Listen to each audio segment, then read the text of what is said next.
Estamos no ar aqui pela Rádio Progresso de Montenegro com mais uma edição do programa Estúdio Aberto. Esse programa é transmitido ao vivo pela Rádio Progresso e gravado pela JPTV e portal JP News. Ao meu lado, Ernesto Lauer. Bom dia, Lauer. Bom dia, Adriano. Bom dia aos nossos radionautas. Mais uma vez, mais uma semana. Quarta-feira estamos aqui para discutirmos os assuntos que são, foram e serão notícia. Isso. Na capital do estado do Tanino, Brasil. Maravilha, Lauer. Agora são 11h33 para quem ouve a gente ao vivo. Olha só, Semana Farroupilha reúne tradicionalistas para cavalgadas. Um grupo de cavaleiros e cavalarianos, melhor dizendo, né, se reuniu para dar um passeio na tarde ensolarada dessa terça-feira. Isso aconteceu ontem, logicamente, né? Mulheres, jovens e crianças se juntaram aos representantes do sexo masculino para a cavalgada que aconteceu pelas ruas de Montenegro. A segurança do grupo foi garantida pela escolta da Brigada Militar. Nada diferente do que poderia ser nessa época do ano, né? Que é uma época muito importante para o Rio Grande do Sul, né, Laura? Sim, sim. No Rio Grande do Sul, a tradição ligada ao gauchismo, à cultura do gaúcho, ela está muito mais presente, muito mais enraizada do que esse amor pela pátria, né? E tanto isso é verdade que por muito e muito tempo nós tivemos um grande número de pessoas que lutavam, né, para que o Rio Grande se tornasse uma nação independente, né? Justamente porque nós temos um diferencial muito grande em relação ao restante do Brasil, principalmente o Sul, né? Mas nós estamos dentro do contexto brasileiro, só que esse sentimento de brasilidade, ele não é tão forte no gaúcho quanto o sentimento de amor ao Rio Grande, né? Isso é uma verdade inquestionável. Perfeito, perfeito. Talvez seja o único estado que tenha essa raiz, né, que cultiva todos os anos, né? É verdade, é verdade. E veja, o gaúcho, ele teve que lutar pelo seu pedaço de chão, né? Nós tivemos, tirando o Acre, né, onde também um gaúcho, né, tomou o Acre para o Brasil, né, praticamente. Aqui nós tivemos que lutar pelas fronteiras, para determinar as nossas fronteiras, né? Então se lutou contra argentinos, uruguaios, paraguaios, né? E o avanço castelhano foi muito grande. Nós tivemos muitas batalhas, muitas lutas que a história não conta, né? Como o Rio Grande no início, em 1700, né? Rio Grande ficou por muitos e muitos anos sob domínio castelhano, né? E o pessoal daqui que recebiam terras para povoar o Rio Grande, eles tinham obrigação, recebiam as terras com a incumbência de lutar também contra os castelhanos, de expulsar os castelhanos daqui. Então nós tivemos muitas lutas, né, que a própria história nem conta. Pelo menos os nossos alunos não conhecem essas histórias, né? Claro. Bom, olha só, notícia fresquinha agora, aconteceu agora pela manhã uma reunião do Conselho Municipal de Meio Ambiente, que está preocupado com os problemas de alagamentos de Montenegro. Na semana passada nós tivemos uma forte enxurrada, né, chuva muito forte, e acabou trazendo muitos problemas, inclusive mais sérios que as próprias últimas enchentes. Inclusive esse vai ser um dos assuntos do Jornal Progresso dessa semana, né? As fortes chuvas causaram mais prejuízos que as últimas cheias. Mais de 80 casas foram destruídas. Tivemos sérios problemas de alagamentos na cidade lá. O Adriano, houve um represamento muito grande de águas, né? Tanto das águas do rio quanto das águas da chuva, né? Elas caem, a chuva ela cai e tem que rolar, tem que correr, né? E nós temos um problema muito sério com os nossos esgotos, e na medida que as casas vão sendo construídas, principalmente na região baixa, os terrenos vão sendo aterrados, e isso é forma de contenção, né? E a contenção, ela inegavelmente ela dá pouco espaço para a água fluir. e como tem pouco espaço, a água vai arrombando tudo. Ela tem que correr, ela não para, né?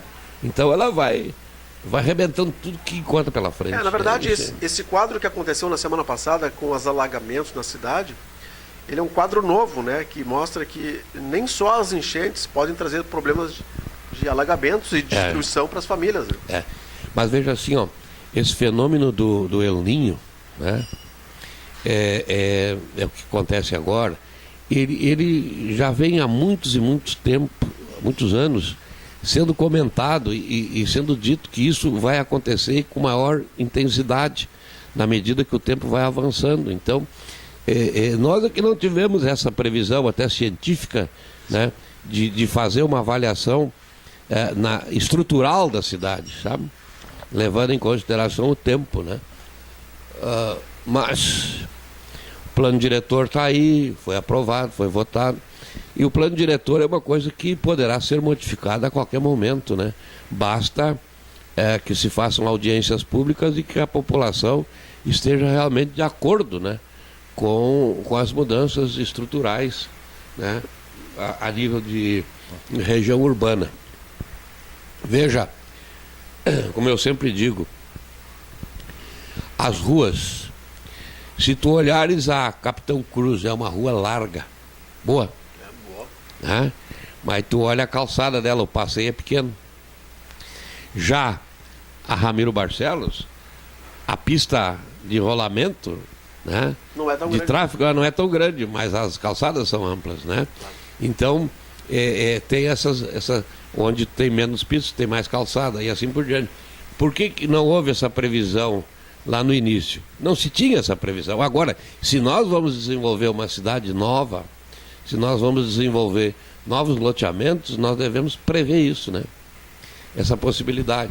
E veja assim, quem é que imaginava nos anos 40, 50, que hoje em Montenegro, cada um de nós tivéssemos um carro e as famílias tivessem, às vezes, 2 carros. Né? Quando tu fazia uma garagem de uma casa, era para um carro e apertadinho ainda, né? Agora tu vê, tu tem condições de hoje fazer garagem para 3, 4 carros, né? E o que sobra? Sobra dificuldade, porque nós não temos mais pista de rolamento, nós não temos... Veja, Adriano, a rua Ramiro Barcelos é um caos para te trafegar.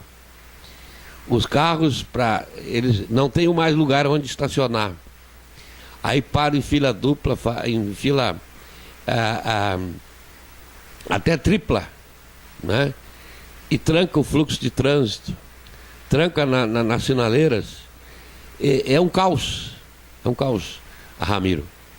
Agora, se realmente o Lar do Menor parar com a cobrança do estacionamento rotativo... Vai parar, né? Vai parar. Já é definitivo. Isso é definitivo. E se não tiver outra entidade que faça, ora, todo mundo vai voltar a estacionar na frente e não haverá mais estacionamento na Ramiro. Certo? E o que isso vai implicar? Isto vai implicar em cada vez mais tranqueira, em cada vez mais dificuldade para o fluxo normal do trânsito. Nós estamos pagando para ver, né? Estamos pagando para ver. E isso inegavelmente vai acontecer. Muito bem, Lauer. Agora mais uma notícia da política de Montenegro, que é a sede do Grupo Progresso de Comunicação. O vereador Carlos Einar de Melo Naná informa que virão novas CPIs pela frente. Mais CPI por aí. Já tivemos 2, né, Lauer? Sim. 2. Agora a próxima deve ser da monitoramento e lixo. Isso, a próxima deve ser da biblioteca. Não sei, está falando aí? Isso, exato. Deve ser a próxima da biblioteca, porque a Câmara quer investigar por que foi barrado o contrato que já estava pronto, assinado, para o início das obras de reforma da biblioteca. Sim. Uhum. Sim, estava pronto, pelo que o presidente da Câmara, Renato Krantz, disse num programa na Rádio América. O contrato não estava só assinado, o empenho, né, a obra já tinha sido empenhada.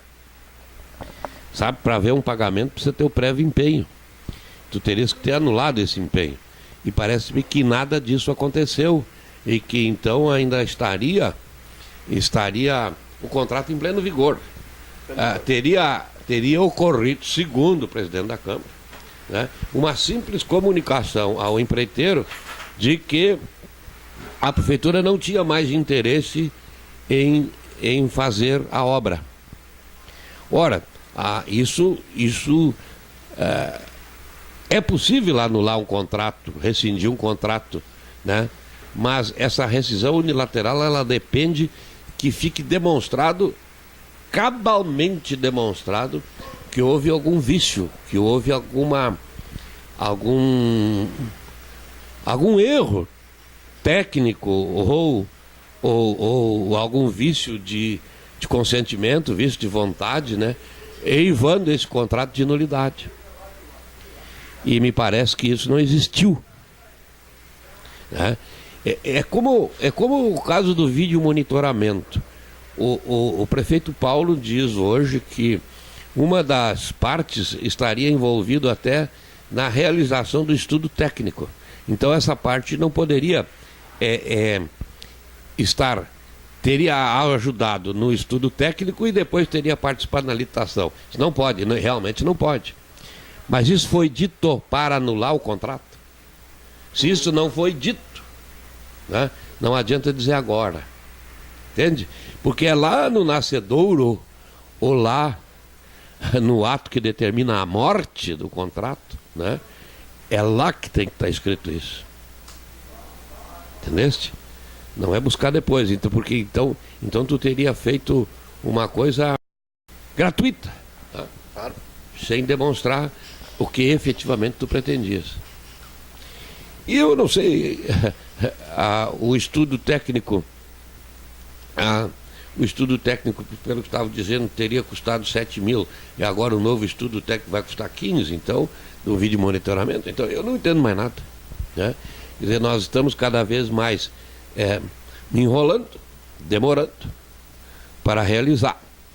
E à medida, nesse espaço de tempo, as coisas vão acontecendo. Veja, a própria Associação Comercial Industrial de Montenegro e Parecis Novo, né, promoveu uma reunião sobre o vídeo monitoramento e o pessoal da prefeitura, né, nem o prefeito, nem de seus assessores compareceram nessa reunião, né? E isso eu não sei se é uma forma de meia-culpa, né? Eu tenho as minhas restrições e a minha preocupação com relação a isso.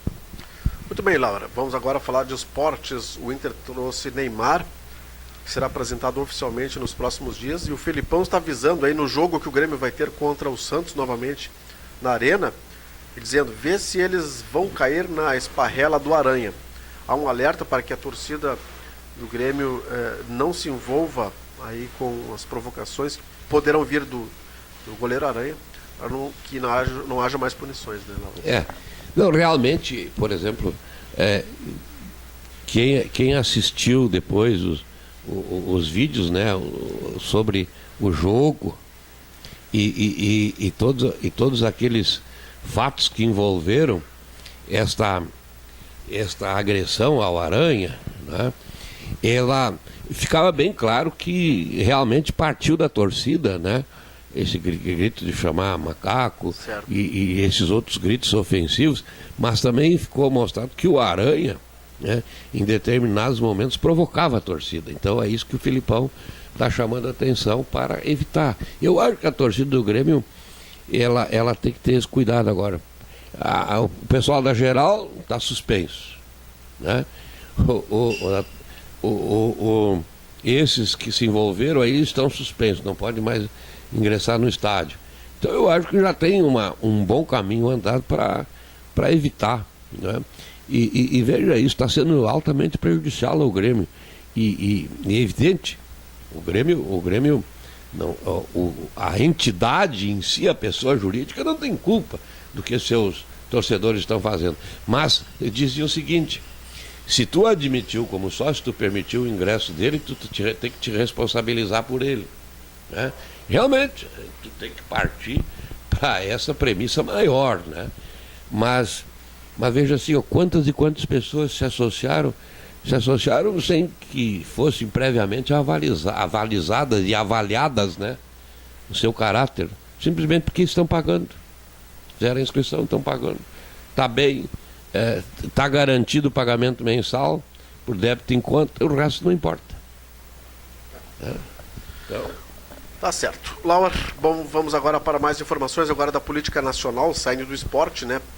Eleições 2014, o portal do Globo informa que Dilma é a candidata a presidente campeã de punições do TSE. Até agora, a candidata petista recebeu 17 sanções por propaganda irregular, contra 5 de Aécio e 1 de Marina. Inclusive, lá em São Sebastião do Caí, os vereadores estão protestando muito contra pichações que estão sendo feitas nas placas dos candidatos aí a deputado federal, deputado estadual, porque sempre tem os vereadores são ligados a algum candidato, né? Eu vi isso aí. Uhum. Então tem essa reclamação O Adriano, é o seguinte, por que eu sou contra a reeleição? É justamente por isso.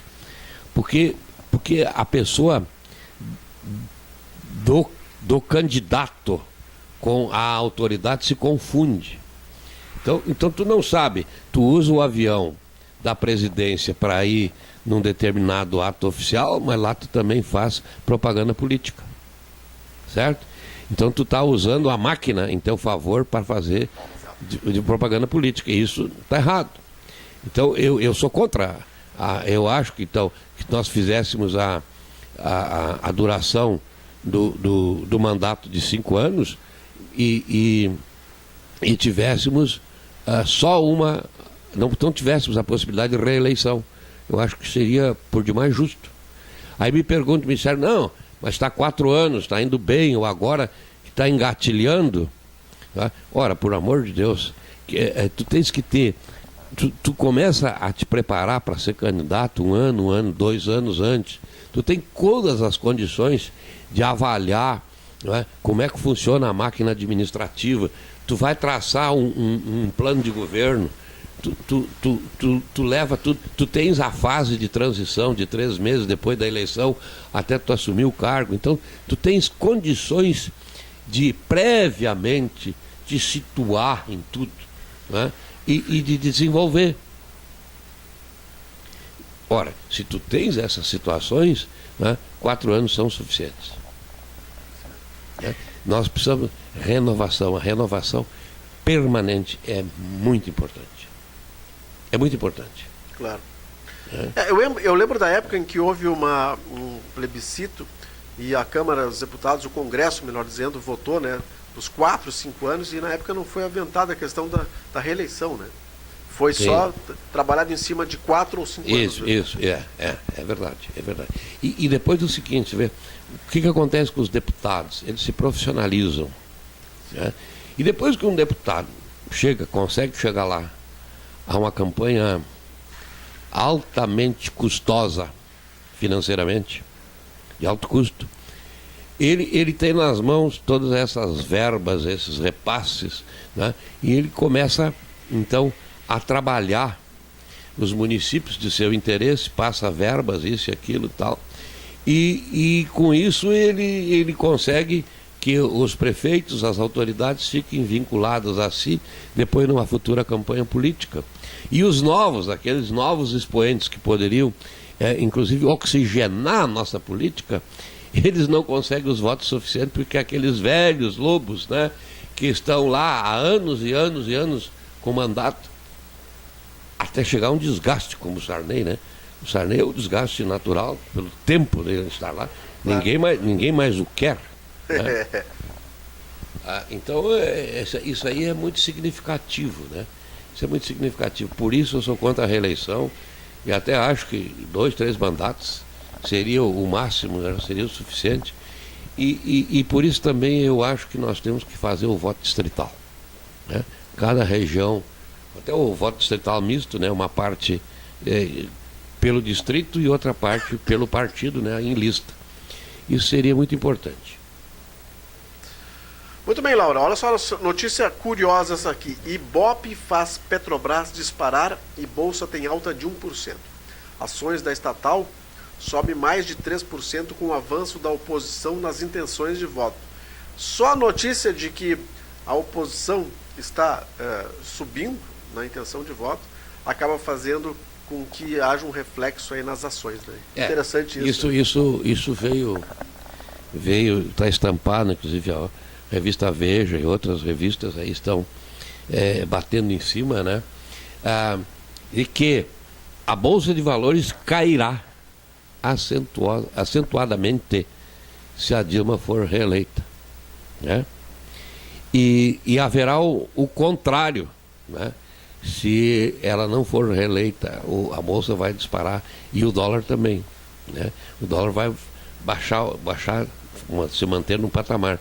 E caso contrário, se a Dilma for reeleita, ele vai subir vertiginosamente. Então, tem isso, né? Eu não entendo de economia, né? Mas a preocupação do empresariado é muito grande, né? Com relação a essa eleição. E veja também uma coisa, antes nós falamos sobre esse número de eleições que nós temos, né? A perpetuação dos candidatos, tudo. Veja como é significativo. Hoje, se tu fizer uma enquete e perguntar em quem tu vai votar primeiro, o pessoal não sabe. Primeiro vamos votar no deputado estadual, depois no federal, depois no senador, depois no governador, depois no presidente, né? Então tem essa ordem, né? E veja, lá se disser, eu quero votar no fulano de tal, ele não está lá, está o número dele, tem que pôr o número. Então o pessoal tem que levar uma colinha. Nós estamos aí a menos de 20 dias da eleição, né? Tem que fazer uma cola, pegar o número dos seus candidatos, anotar, né? E nesta ordem, deputado estadual, federal, senador, governador e presidente, né?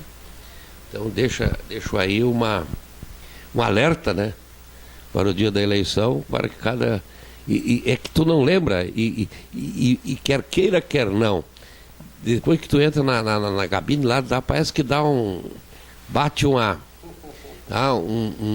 nervosismo, né, no sujeito, uma ansiedade, e aí tu acaba esquecendo o nome, número, tudo. Então a cola é a melhor coisa que tem.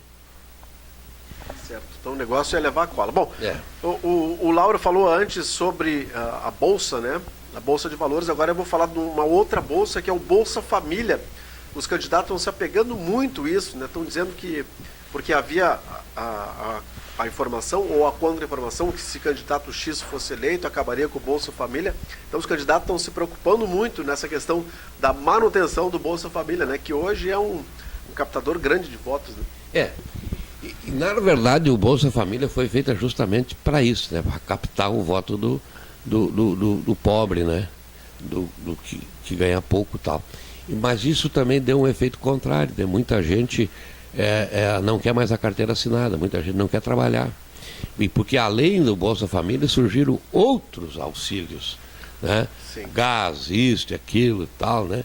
E inclusive recebemos auxílios de nível estadual também, né? Isso é positivo, na tua opinião, ou negativo para a pessoa que está na baixa da Eu nasci ouvindo que a gente não deve dar o peixe, deve ensinar a pescar, né?